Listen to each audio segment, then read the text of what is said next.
Recently, Valve removed the ability to see reviews for Steam games, which users had obtained outside of the Steam client itself, such as via Kickstarter rewards, bundles, and developer review copies. This controversial move has caused Valve to rethink their decision. They posted the following update. Last week we made some changes to the Steam user review system, which you can read about here. In the week since, we've been reading a lot of feedback from customers and game developers to see what's working and what's not. Based on this feedback, we're making a couple of tweaks to the review system today and are working on some longer-term updates. Here are the changes made, as well as some information on the changes we're still working on. Today's change. One frequent piece of feedback we've heard regarding the recent changes is that it's become more difficult to find and read the helpful, articulate reviews written by customers that obtained the game outside of Steam. We want to make sure that the helpful reviews can be surfaced regardless of purchase source. So we're making a change to the defaults. Starting today, the review section on each product page will show reviews written by all users, regardless of purchase type. By default, you'll now see reviews written by all players of the game, including Steam customers, Kickstarter backers, bundle customers, streamers, and other users that acquired the game outside of Steam. Regardless of the default, you may prefer to see only reviews by Steam customers, so we've also made it so that Steam will remember the last purchase type you selected to view in the review section.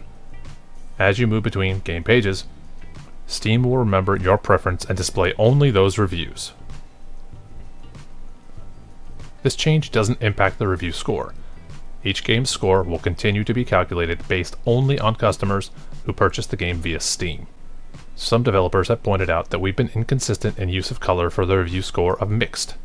We've adjusted the color of the mixed text to match the icons we've already been using in search results.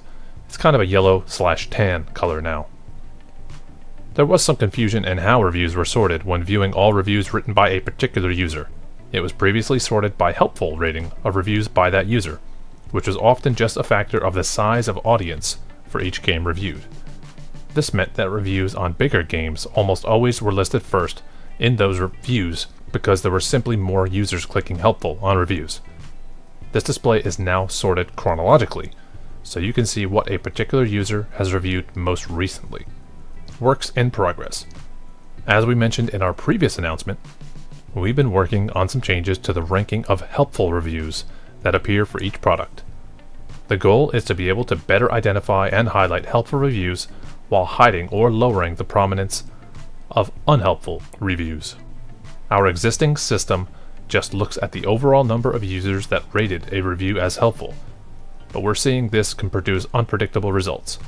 For example, sometimes unhelpful memes get rated as helpful because people think it's funny, so we're working on updating the system to consider more factors when deciding how to rank helpful reviews so that it can generate better results.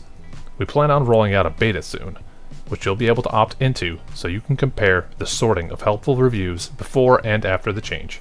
As always, please let us know what you think.